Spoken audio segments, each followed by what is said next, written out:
Okay. So can people see my screen? Yes. Okay. So this is what I want to present today. This is the question: what makes a body human? This is particularly important to me, not just for my dissertation, because this question is what defines what I do every day with the choices that I make. Uh, it basically defines everything in my life right now. So, this question, what makes a body human?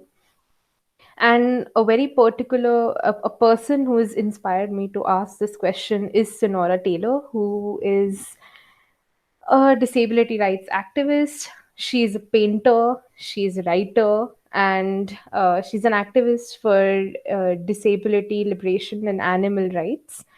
Why she says disability liberation and not disability rights is because she believes that the idea of disability needs to be liberated from ability. And the full name of her medical diagnosis is arthrogryposis multiplex congenita, and this is how she looks like because of that condition. Her hands are carved, her feet are carved, and say that she actually looks like a monkey, which is why, if you see this picture, this is actually drawn by herself. I told you, right? She's a painter.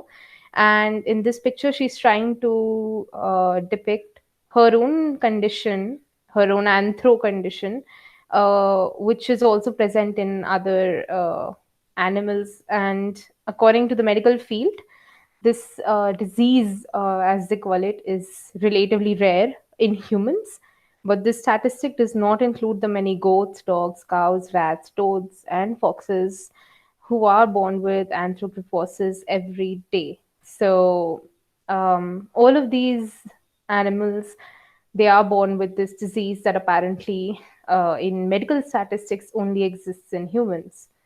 So that is about her. Uh, so this is the question I ask myself every day. What makes me human? And if you all saw, there was this article that I emailed you all from New York Times. It was an op-ed on what really makes us human and why are we hell-bent on proving that we are not, let's say, we are so different from squirrels. And um, what they are trying to find out, what I was trying to see from all of this was that we have defined what makes us human on the basis of certain states of nature that we have established, right? If you see, the entire philosophy has been about establishing what is the state of human nature. Is human nature suffering? Is human nature rationality? Is human nature actually a beast nature, that they call an animal nature of, wild, ferocious, self-centered being? um, what is the state of nature? And the state of nature, the debates on this are what bases our claims on everything else. So the rationality and self-control give humans a value that squirrels lack, okay, a moral status that is unique to us. And we are conscious and squirrels are allegedly not. We are rational and squirrels are not. We are free and squirrels are not. And we have an animality, and that animality is only linked to our death. It's only linked to the biological perception of the body, that is, you manifest in certain conditions, you take birth, and then you die. And that is our animality. Our animality is birth and death.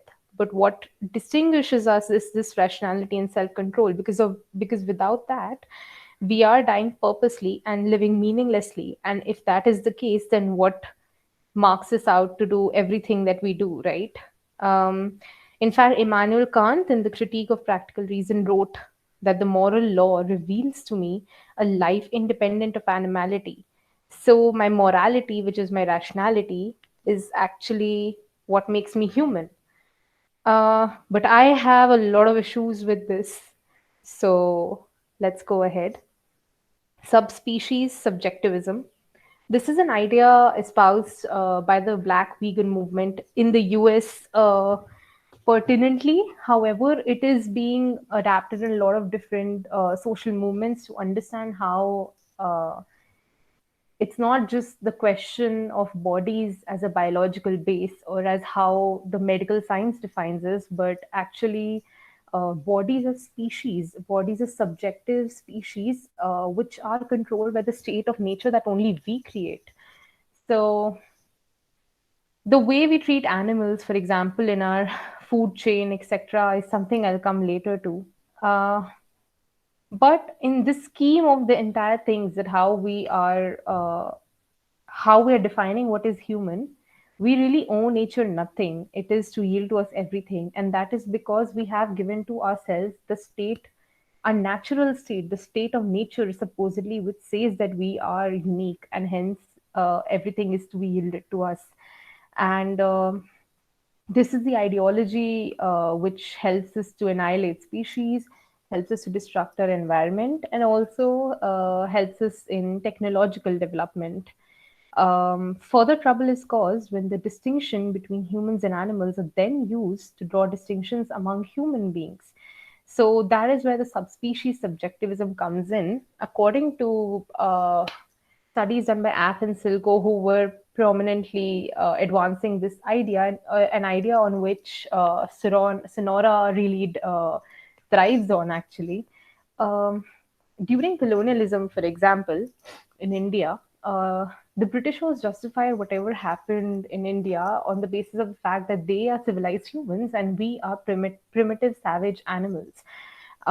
Similarly, in modern day US, from their own experiences, Af and Silko highlighted how racism in the US actually operates from this version of who is a human. The answer to who is a human is actually an able bodied white male. And that is how that distinction works among humans there. And that is where the subspecies subjectivism comes in. Um, because of this, some humans, according to this line of thinking, are self conscious, rational, and free, and some are driven by beastly desires. So apparently, black people are the embodiment of crime, drugs, and they are again reduced to the idea of birth and death, which is supposedly animal, right?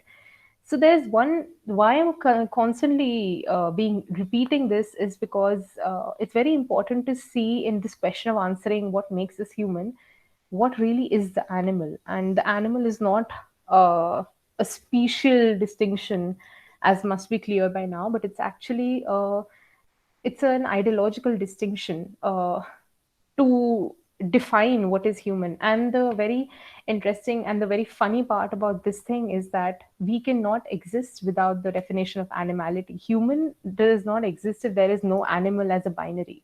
So we actually exist in a binary of human animal, and this is the exact way in which how Sonora Taylor highlighted how ability lives in the binary of disability. To think of it, there is no really concrete definition of what ability is other than not being disabled, right? And but the problem about that, which a lot of pioneering scholars and disability studies have highlighted, is that everyone is virtually disabled. We all grow old, and in essentiality, the human body is not really perfect. And we're all being pushed by our physical circumstances, in which this case is how we define as body. So to uh, to dismiss such complex ideas, we also made a binary of the body and the mind, and we decided that our bodies are the same, our bodies are animals, but our mind is human, and that's what makes us humans. So that is subspecies subjectivism. And now let's come to the book, the excerpt from which I had sent, The Beasts of Burden. Before understanding why it's titled Beasts of Burden, and before understanding why it's necessary to understand why it's titled Beasts of Burden, let's see what this really means. So when I Google beasts, the literal translation of, like, the definition of beast is an animal. And another definition is a binary. A beast is actually part of a binary without which the human won't exist. And it's an animal as opposed to human. And the example was also the gift of reason differentiates humanity from the beasts, which is again something, a big cross to this from my side, but later on that. But beasts of burden in our everyday language are actually animals like donkeys, mules, horses, camels, and oxes who carry the burden of humans, whether it is being forced to work on the fields or being forced to work on the roads or being forced to work in circuses or being forced to work for our family holidays where we would jump and ride on the horses or the elephant's back. um, so that is a beast of burden. uh, and this is the book by Sonora Taylor, Beasts of Burden. And the essential idea of this book is that there is this clear demarcation between the animality of body that springs up in power through the humanness of the mind. And that is an area of interest for disability rights activist Sonora Taylor. And this beasts of burden, this term, while it's used for animals who are, as I said, commodified and forced against their will to work in different settings, Sonora has explained how animals and disabled or crip humans are all beasts of burden that help maintain power for able bodied humans. Now, I won't be able to go into crip theory a lot, but I will make sure to email you all a reading on the crip disability theory, which is really like the gateway to understanding critical disability studies, and I recommend everyone to read it. Uh, the humanness of the body becomes both a site of power and insecurity, as it is because of the human animal binary that greatly benefits us. And if you see the irony, without this binary, we actually evaporate. We are not human anymore. So the answer to who is a human is also that not an animal. And that itself explains the complexity of our situation. So, is being perfect the definition of human body? And here I have an excerpt from Sonora Taylor's writings. So, as I showed you in the picture, she has club feet, right? Feet like a monkey. And through medical procedures, she got her club feet straightened and she got her scars removed. Like basically, she went for a lot of what do you say, technological help to enhance her range of motion and to enhance what people call as a disability. But now, when she's like a disability rights activist and she's been thinking critically about her own body, she has started to wonder what different motions and abilities she would possess if her body had been kept the way it was. So, what if she had had none of these medical interventions? And what kind of motions and abilities could that have created? And this becomes a very powerful question because how we view the body and how we view a disabled body in particular is a body that needs help, right? Is a body that needs pills, needs a wheelchair, needs corrective procedures. In fact, I was sitting in my the elective that I've taken, UX UI, which is basically user experience design, and the aim is to create uh, advancements in technology that help people. And there were these group of students who came up with like an app to crowdsource funds for disabled people to uh, correct their blindness, their deafness, and to arrange for funds to get wheelchairs. And the aim of technology is to correct, but how far can we go to correct it? And what, in our definition, is correction then? And this is what she also wonders, like, how would I have gotten by if I had not had these surgeries and were that much more disabled? And then how would I have adapted? So, is the answer to what makes us human being perfect? I don't know, but yeah. So this perfectness of the body, like, why does our body need correction? And I feel it is to the entire technological setup that exists to reinforce this human animal binary to make us more human, more unique, and more rational. Because because without technological setups to enforce Nisha, you our, are done with your 15 minutes. okay, without That's okay. Go on. the setup to make us unique, we are not human. We are just, animals.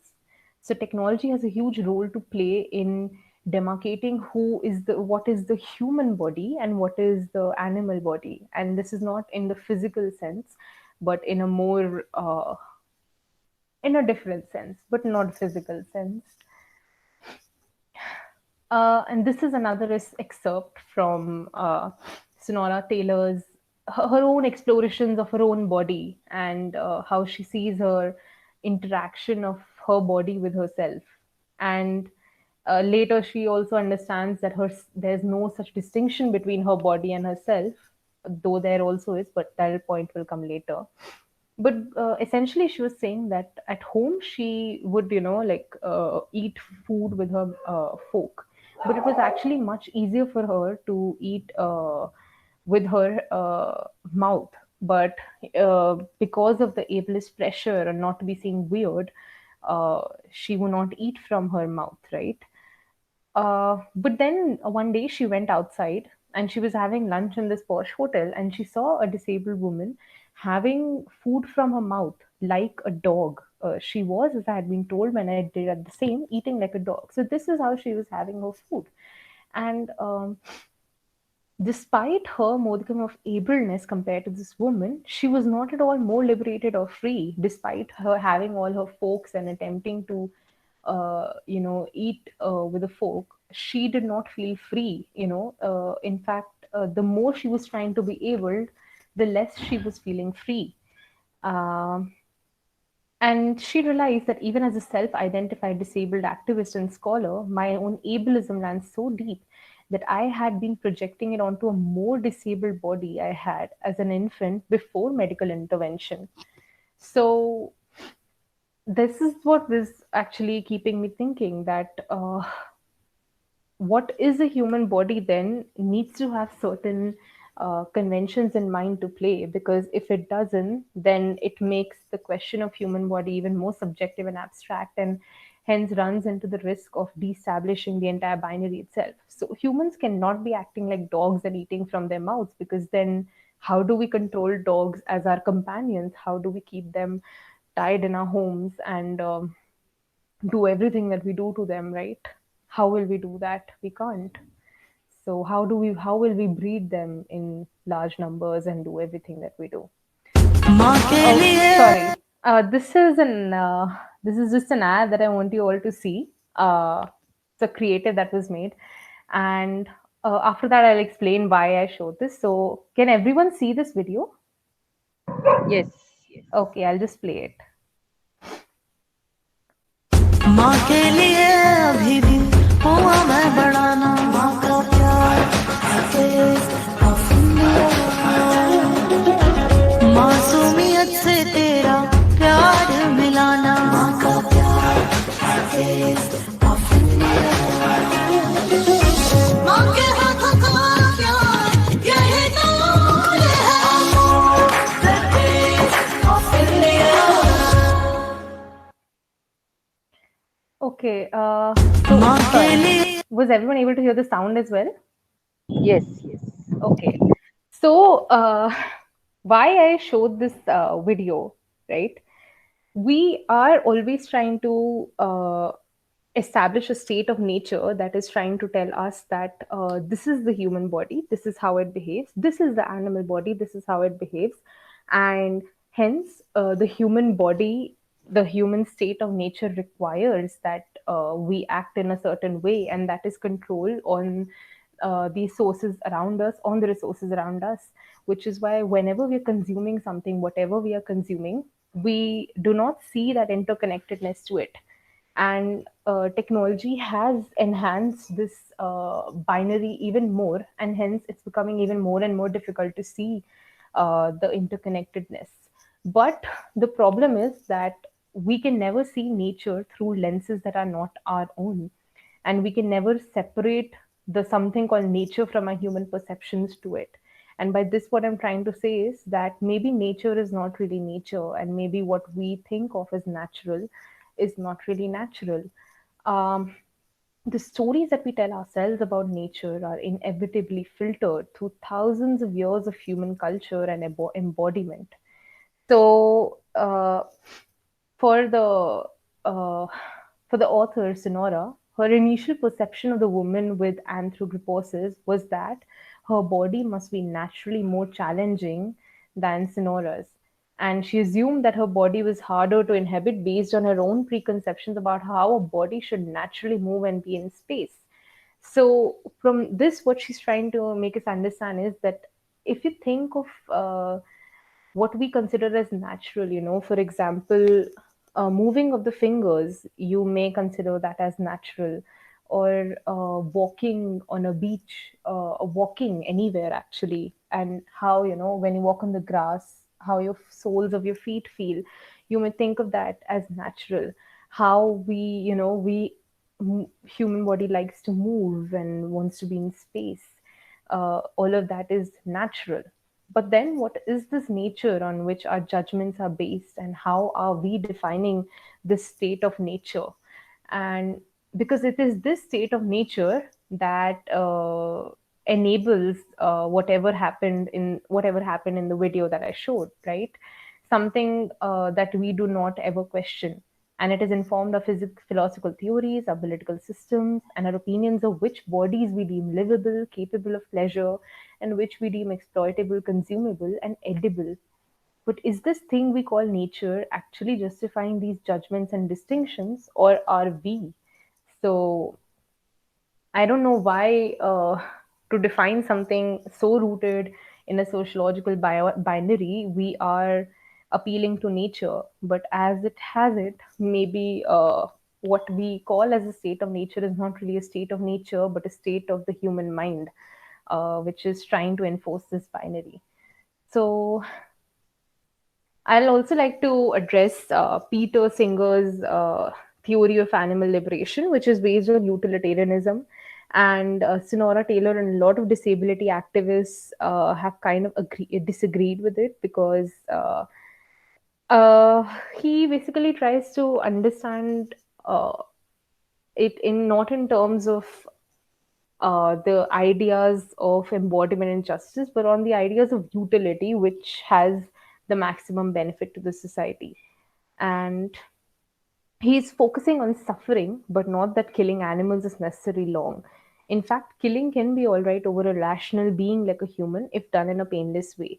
So for him, even though the point of understanding is suffering, the fact that because animals can suffer, they should not be harmed unless beneficial. But when it comes to killing, he would advocate that, if a chicken, for example, is given anesthesia before being killed, essentially while being killed, the chicken won't be able to feel the pain. So that's a good outcome in terms of his understanding. And a lot of other authors have also evoked this idea to explain why it is not wrong to eat animals who come from what they call a good farm. So, like if a chicken simply lives in the now and has no concept of death, what would be wrong with killing her if it were done painlessly, right?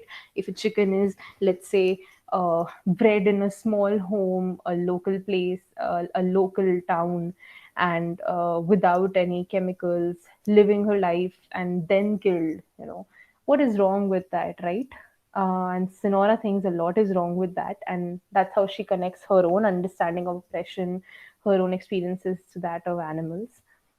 And the problem is this, that even with this utilitarian framework, he is dethroning rationality as a dictator of personhood by arguing that the life of a full person is more valuable.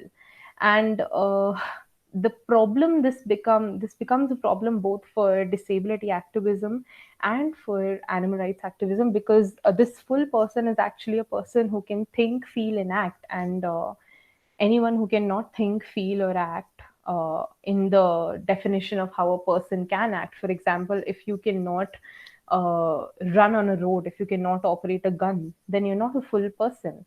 And that actually creates a radically challenge. It's a species barrier it's a dividing line for intellectually disabled humans as well as non-humans. So if he's talking about a full person, then who is a less person and who then is subhuman?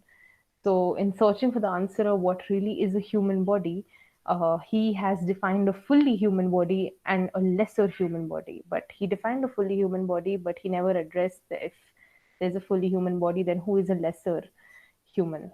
So, that is a very big gray area. And the most urgent problem with Singh's use of disability generally is that he understands it solely through a medical model. And that is how we understand bodies, right? If you Google body, you will see these photos of the human body, which will rarely show a disabled body. They'll show all the muscles running through it, the heart perfectly active, all the hands and the feet, and like a very good, nice, muscle toned body, right? It will not show you the body as, let's say, having a little more fat in it, or not having hands, for example, or it'll just show you the body in accordance with what we have thought the human body to be, what we have conceptualized it to be. And again, that is very important to enforce that human animal binary. So, disability in this model is seen as a negative biological drawback that needs intervention and should be avoided. And most of these resources either come from medical establishments or from parents and legislation invested in the medical system. So, yeah. And then, if the question of what is a human body was not enough, we also need to examine how, if my body is a human body, what is a human way to express the body? And this is a question Sonora asks herself as a disabled person, because the common ideas of expression of the human body are not necessarily something that applies to her. So, in a personal example, in her relationship with her partner, she was sometimes embarrassed and saddened that she could not hold his hand when they went out on strolls together. At first, she says that at first this emotion might seem rooted in my physicality because my arms and hands are simply too weak to do this, right? Sure, we could make some sort of contraption that would keep my hand near his, but no piece of adaptive technology would let me hold his hand palm to palm spontaneously whenever we chose. I mourned this, but at a certain point I realized that this scenario was not just personal and nor was not simple product of my body's lack of function. So this wasn't exactly a biological. But how would my notions of how a couple is supposed to interact differ if he and I had grown up in a culture where images of disabled or interabled couples were abundant? If we had seen people strolling together the way we do, would I have felt the same loss, or would I have felt more confident that the way my body expresses affection is a valid one? So the expression of bodies in ways of what we eat, what are humans supposed to eat, how are humans supposed to interact, how are humans supposed to interact in relationships, what are humans supposed to do in a marriage, how are humans supposed to behave on a road. This entire, it's actually a complex and a huge regulation, a set of norms established to make us understand how to express our bodies, and hence we are not really expressing our bodies according to our state of nature, because our state of nature is socialized within us. So we actually do not know what our state of nature is, and we can actually allow that state. I don't know how to actually allow the state of nature to take over. I have been trying to explore that answer myself. How do you do that? But for example, sometimes when I'm sitting, I just see sometimes that, when I'm moving my body, or sometimes when I'm sitting, I like to sit like my dog, and that really relaxes me. But that's not a human way to do so. But then why does it relax me? And if it really does, is it an expression of my body as a human, or is it an expression of my body as what then? So this expression of body is actually something, again, the way we are told to express our bodies is another tool to uphold this human animal binary in the society. And it's so complex and so astonishing, right? Because then, does that mean that everything that we have been doing till now is not exactly ours? I don't really think so, but it's always it does open up some questions. And this is her this is, I'm now coming to like the conclusions of my slides. And this is her, in her words: the disability oppression and animal oppression are intimately tied together. And this is because uh, we have reinforced this hierarchy of ability and a hierarchy of species. Within this framework, species' capabilities resemble neurotypical human capabilities are granted more protections. Those whose capacities we don't understand or whose qualities are debatable are then at the risk of continued exploitation, ownership, and death. It's an anthropocentric framework that tries to solve complex problems of consciousness and personhood by delineating blurry differences between suffering and killing and by emphasizing the value of reason. So, to think of it, actually, I have been working a lot with non-human animals these days. I have been going to slaughterhouses and a lot of other places, just trying to understand for myself, right? And I came to realize that the problem is that definitely there are animals who don't have intelligence, but they don't have human intelligence. They have their own intelligence, which is something that we don't want to address, because then the binary will fall down, and then whom will we have to exploit, eat, hurt, and do whatever we do, right? So that was really this entire idea, the fact that this is an anthropocentric framework that has been upholded and it's rooted in the value of reason, was a very important point that unites disability oppression and animal oppression. uh, and this is the point that Peter Singer misses, and this is the point that I always bring forward. This is the point that Sonora Taylor always bring forward: that animals value living. They value themselves in their own bodies, however they perceive it to be. And this really goes away from the point of suffering, is because yes, everyone does suffer. Even plants can feel pain at some. I'm not like, not plants cannot really feel pain as pain, but that doesn't justify why we should not give them value then, right? And then that argument becomes really complex and utilitarian in a direction that intersectional animal liberation activists at least do not address. So our idea is simply this: that they are sentient beings, but this idea of sentience and suffering does not challenge this anthropocentric binary that I told you all about. The status of animals as commodities that can be bought and sold, or the killing of animals for human pleasure. The amount of suffering that an animal can endure before it is deemed unnecessary and remains widely debated. Animal welfare legislations mainly focus on making animal industries less cruel, or like, more humane. And that another is another complex challenge in itself, because if now we don't know what's human, then what is humane, and what is humane about being less cruel? And so these recognizing animal suffering is crucial to improving how we treat them. Focusing only on suffering leads us to ignore that animals may in fact value living itself. So then my question is that, so what is about this humanness that lets us not coexist but hierarchy exists? And this I've written for myself actually.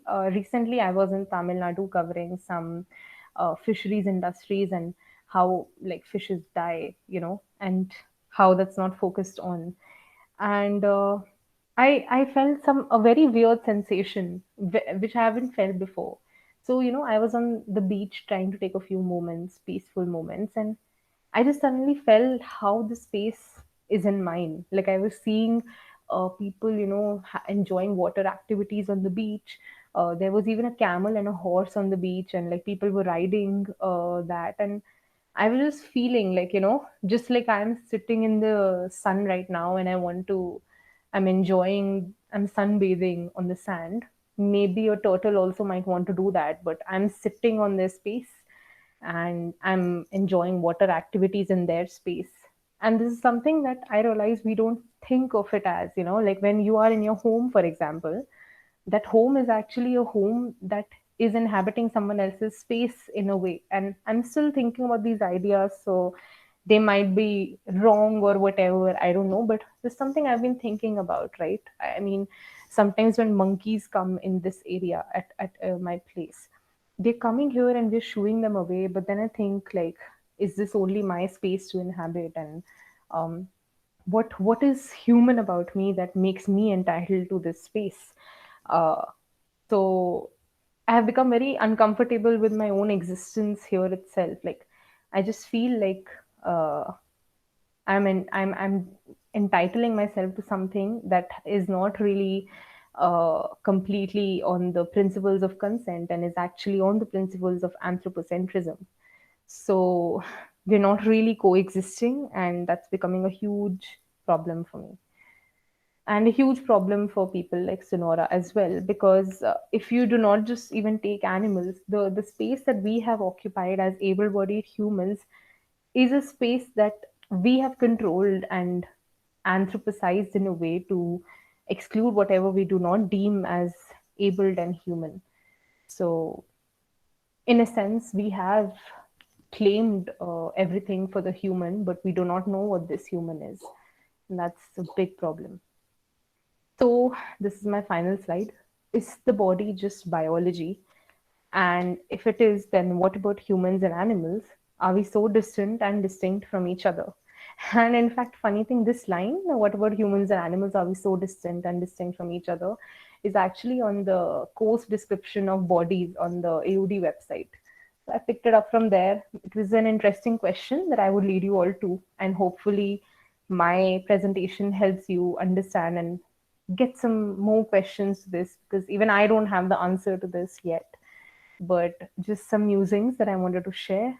And this is another painting by Sonora Taylor, highlighting her similarity of her body as a disabled body with other animals. And this is her painting of her solidarity with the billions and billions of animals that are being commodified every day. So yeah, that's it. Thank you, Nimisha. That was absolutely wonderful. And I invite questions and comments for her. Nimisha, I just wanted to say that was like incredible and powerful and moving, and yeah, I'm just really overwhelmed. Thanks a lot.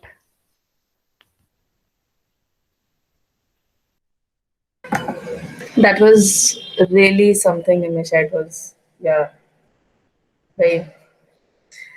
I had a question and now I don't remember it. So if I remember it, I'll come back to you. Yeah, yeah, please do. And like the way you're feeling right now is the way that I feel every day. Because even though whatever I'm doing, all my activism and everything, these are the questions that I really think about every day, and it makes me uncomfortable and whatnot. I mean, really traumatic also at times. I mean, just the that time when I was on the trip, right? For example, I saw a goat, a baby, very small goat, was tied to like this farm, and she was trying to play. She was trying to run towards something like in a playful way, just like babies play, right? But she wasn't able to because her foot was tied and she was tugging to it, but just I don't know how to describe that scene, but it was actually that scene, and I cried a lot after it. I don't know why. And then this question was just coming to me again and again, and I've been just thinking about it ever since. So yeah. I was thinking about something I said. I remember my grandmother told me it is from I think a few months back. She told me, why do you eat eggs? Don't eat eggs. So and the argument that I gave, I mean the audacity was brilliant. I told her that, do you know how milk comes in? All of the artificial insemination and everything. So I am giving an argument for eggs by actually putting up an argument for artificial insemination, where in effect, like, what was I even trying to do, right? It's so That was interesting. actually something that we have been trying to do all our lives, right? Because then what if we erode the very definition of human, we are in an identity crisis. And I mean for me तो इतने दिन भर के anxiety और stress के ऊपर मैं ये भी ले लूं कि अरे मैं तो ह्यूमन नहीं हूं तो मैं क्या हूं, तो just completely disintegrates everything, right? And it's a convenient way of living. It's a convenient way of living to not question what we are doing every day. This one thing that I thought, yeah, and it came to me right now. The fact that another thing that also fully abled bodies feel very they feel more human when they're actually able to help. So there's one thing that's what they said about technology, that how technology is supposed to aid people and sort of make their lives more human, but Hmm. human beings, quote unquote, feel more human when they're able to help people who aren't able bodied, so to speak. So in Mm, an effect, so ye jo, and that sense of gratification, we should help. I mean, I don't know whether we shouldn't, or how does one navigate through that. But the fact that we can, sort of lend a hand and maybe do something, that's a good thing. That's a humane thing to do. So in that sense, the definition of what is humane. yeah, actually, Sonora addressed this, and I was thinking if I should put that paragraph or not. I didn't, but she addressed this fact that the able body, like the humanness of the able bodied, actually rests on providing gratification to the disabled body, and how we define human beings is like in this right now. You said right how human beings define their humanness is by helping disabled people. So it's like, did you see like that demarcation between human beings and disabled people?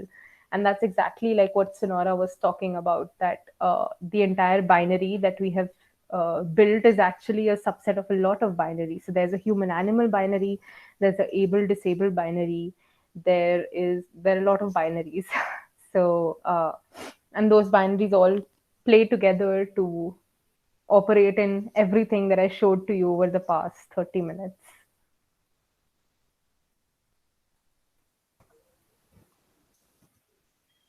think you are raising what is called ethical concerns, Nimisha, and they are very serious ethical concerns. Um, in A lot of our responses are what Katyayani said. What about? What about? What about? Because we are not able to face that face, as what you said, the breakdown of the human is a breakdown of all of us, our own selves, and the fictions that we have built around us as ourselves, and that is disturbing, and I completely understand it. um, but uh, in the spirit of what about only, if I can ask, the question of animal will not stop with the animal, no, it will go on to life itself. It will go on to, um, because then we should ask. um, I told you, know what my grandmother told me when we were talking. I was sharing, I think. uh, she taught me this Sanskrit prayer of, it's a morning prayer of getting up, and it is um, it ends with, please forgive my, it's a prayer to the to Mother Earth, Bhumi Devi. So it says, and it ends with Padasparsham Kshamaswami. Please forgive my footsteps on you today. That is a that's the way. So then the explanation she gave me when I was a child is like, when we walk, we what is that? Stamp a lot of little things which we cannot see. Hmm. So the sin is not just what you, the choice is not very important in sin, in the sense of you can hurt people whom you are, people in the sense of living beings whom you are not even aware you are hurting. That your actions can have consequences which you cannot you are not even aware of. Hmm. And that is also part of her imagination of sin or whatever. But she comes from uh, this world where this is there, this uh, what is that, this him is part of her life, but so is whatever Ankita presented, including untouchability and all those things. They seem to be coexisting in her life and in my life also. I'm not saying that my life is without contradictions, or as you said, your life is not. So her particular contradictions might actually be the, what is that, seeing of other humans as subhumans, and some philosophy where these unseen little things are seen and all. So is the seeing of the animal in your case, it's a philosophical seeing of the animal. uh, Not really. That's where I want to differ because, like, and that is why I agree with Sonora so much because it's not just a philosophical inquiry in the suffering of human in the suffering of animals. Because when you, for example, say that prayer and you say, right, sorry for stepping on the earth because it kills ants and like causes them suffering. mm, Now, Sonora is going very much ahead of suffering, and she mm, is talking about how we have commodified our existence to mm, uphold the binary. And mm. the problem is that we cannot exist without that binary. Like Mm. human, the concept of human No, cannot it's not exist. suffering alone, Nimisha. That is coming from a whole viewpoint where karma rules. It's not only about giving. Suffering is there, but it is about a cyclical repetition of the universe. All kinds of things are mixed in that kind of a worldview. It is definitely not a modern worldview The where. point is that without even starting to ask questions, we are wondering that, but if we ask this question, what happens? And I think that's where the problem arises because, as Katyani said, right, when she was questioned about her consumption of eggs, she immediately jumped to defend and say, "But What ये भी तो होता है, but ये what भी तो होता है." about that is what The about. the whataboutery, right? And my point is this: that we need to ask questions, and we cannot really, shield it under the fact that but what about this and what about that? Because Hmm. uh, it still doesn't justify the fact that we aren't asking the right questions and we Hmm. are continuing with our choices, knowing the fact that it is rooted in commodification oppression, which Hmm. is not really as like I've tried to explain. It's Hmm. not a commodification or oppression that is singular alone, because by Hmm. enabling that kind of commodification, you're enabling another kind of commodification. You're Hmm. making that acceptable as well. So that is why by enforcing the idea of I'll tell you a great example. So, in the disability movement, as Sonora pointed out, a very common reaction of the technological community is to create wheelchairs and a lot of other technological advancements to supposedly make the lives of disabled people better, as if they're not better already. And that is a kind of commodification itself, the commodification of the disabled life as the non human life, right? And similarly, if you might have read about this, in the West, there is this very growing trend of lab grown meat.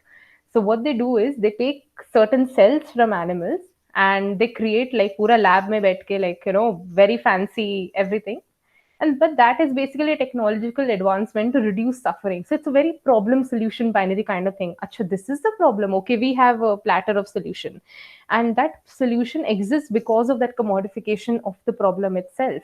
Even though, if you think of it ethically, it's still like coming from an animal who didn't consent to give you those cells, right? So you're still doing No, all I of think that, it but is not. No, even if you think that harvesting a cell is better than killing the animal and all that, the whole thing is that those lab grown meat is actually controlled by this idiot called Bill Gates right now. Okay. And yeah, if you don't know that, he is the one who is investing all money, first of Yeah. all, in the production of a virus through Microsoft, and then Jeff Bezos also has recently invested. yeah. Yeah. All the monopolists have actually controlled our Yeah. whole life through lockdown. Now they want to also control what we eat. And Hmm. uh, Exactly. But I just, my main point was to understand our own. now being made into animals, actually. Yeah. That is what's happening. We My better. whole point is, though, to Mm, question, it is literally to question the monopoly of our existence, like as mm, just one species among the billions of species here. And mm, questioning that monopoly of existence, and then questioning what we do every day without the what aboutry. So, I yeah. understand. I understand. It's important to do that. It's And even I couldn't understand this, but recently, because of my work and all, I have had to travel a lot, and I have had to be in spaces where I have observed a lot of these things, and that's why my understanding developed a lot about this commodification. And yeah, commercialization also, no? yeah, Of commercialization, but by commodification, I don't really. I mean, I'm referring to the Marxian framework of commodification, but I'm also referring to the commodification in terms of the binary that I said. Hmm, How hmm. The how human object binary, no? yeah, Because the animal made into the object. yeah, and how like by how we are like clubbing billions of species under the category of animal, and then this one species, this one godly made species under the category of human, and how all of that is again not biological at all. And then so if it's not biological, and if biological is not really the only basis of body, then what is? So